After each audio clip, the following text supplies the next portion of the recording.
At first glance, it didn't look dangerous. It looked too small, too light, too simple. The kind of car most American drivers would barely notice at a stoplight. And that was exactly why nobody in Detroit thought it mattered.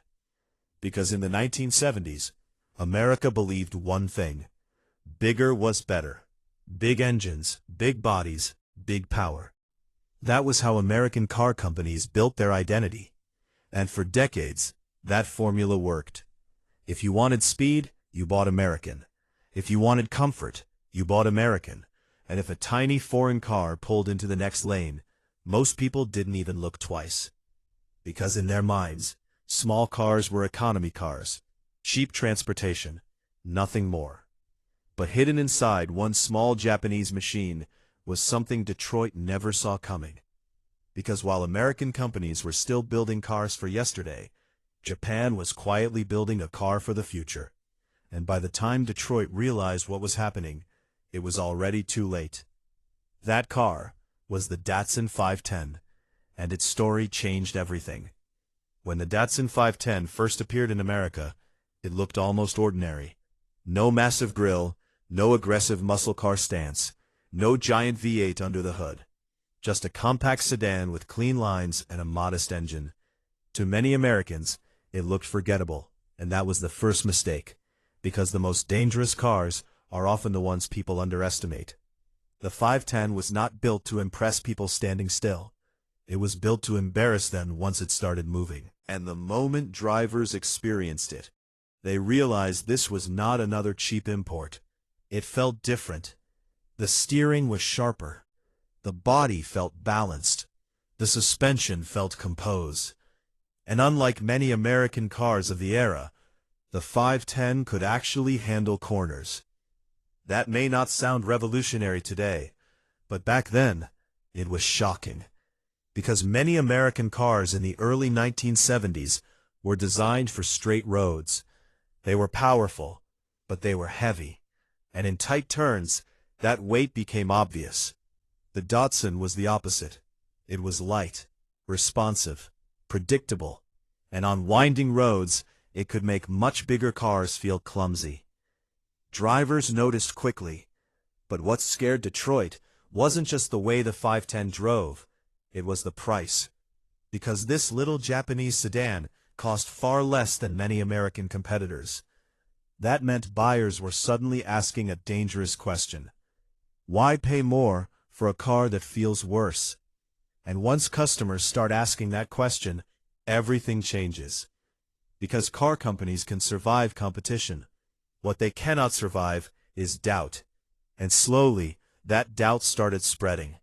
At first it was subtle. Young drivers started buying them. Car enthusiasts started talking about them. Road testers started praising them. Then racing changed everything. Because once the 510 entered motorsports, its reputation exploded. Nobody expected a tiny sedan from Japan to become a threat. But that is exactly what happened. On tracks across America, the little Datsun started doing something nobody expected. Winning. Again. And again. And again. Cars with more power began losing. Cars with bigger engines began falling behind. And drivers who once laughed at the tiny Japanese sedan started paying attention. Because there is one thing that changes opinions fast: results. And the 510 kept delivering them. Its near-perfect weight balance made it stable. Its suspension gave it confidence. Its simplicity made it reliable. And that combination made it dangerous. Because while some cars are fast for one race, the Datsun could keep going. Lap after lap, race after race, without falling apart. That reliability mattered. Because American buyers were starting to notice something else. Many domestic cars had become complicated, heavy, and increasingly inefficient. Fuel economy was getting worse. Gas prices were rising, and suddenly, the giant American car no longer looked invincible. Then came the oil crisis, and that changed everything. When fuel prices surged in the 1970s, American drivers panicked.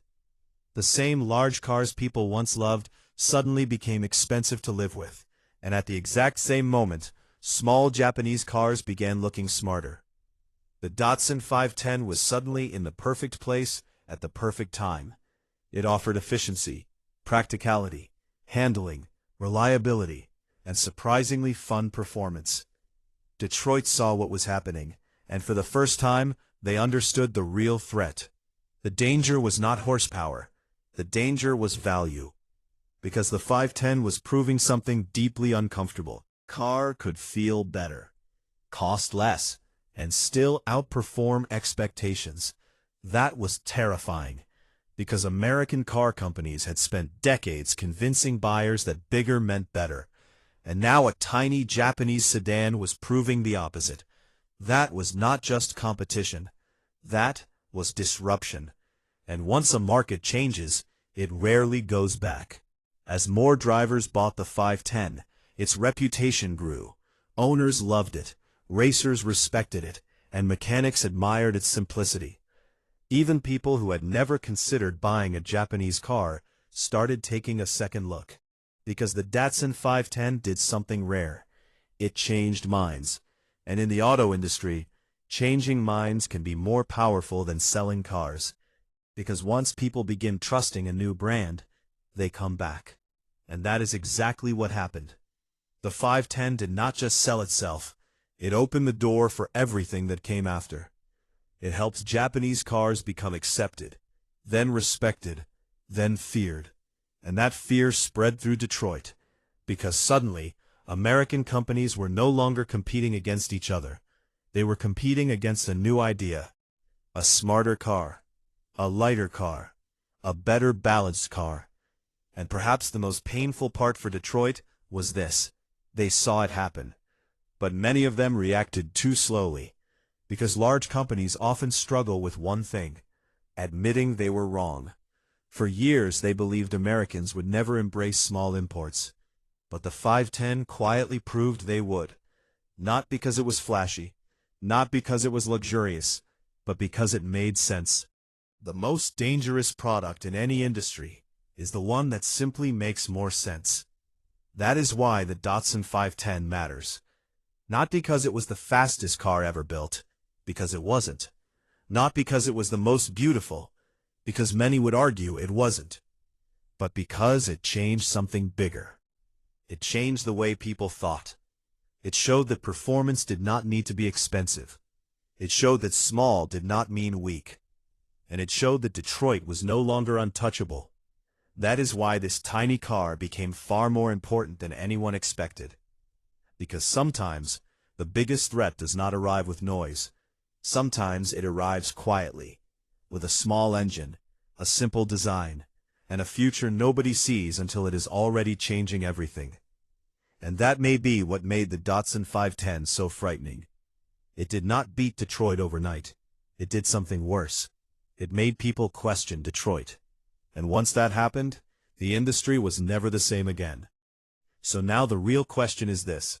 If you had seen that tiny Japanese car back then, would you have ignored it too? Or would you have recognized you were looking at the car that changed everything?